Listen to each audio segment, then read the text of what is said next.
It's one thing to say that gender is performed, and that's a little different from saying gender is performative. When we say gender is performed, we usually mean that we've taken on a role, we're acting in some way, and that our acting or our role playing is crucial to the gender that we are and the gender that we present to the world.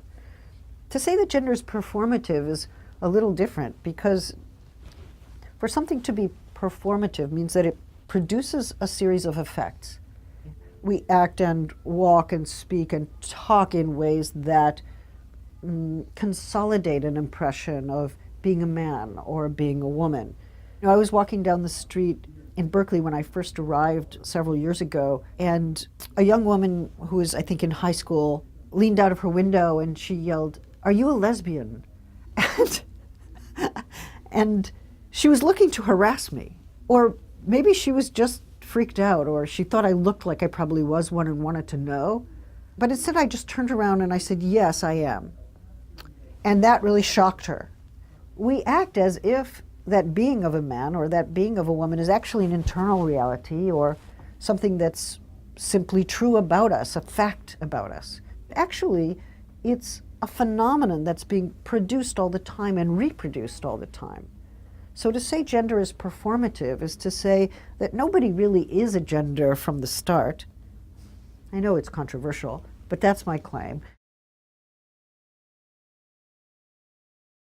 Think about how difficult it is for sissy boys, or how difficult it is for tomboys to function socially without being bullied, or without being teased, or without sometimes suffering threats of violence.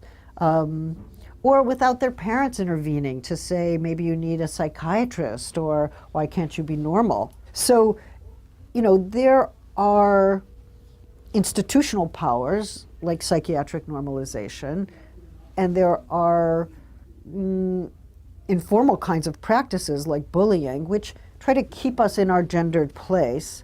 There's a real question for me about how such gender norms get established and policed, and what the best way is to disrupt them and to overcome the police function.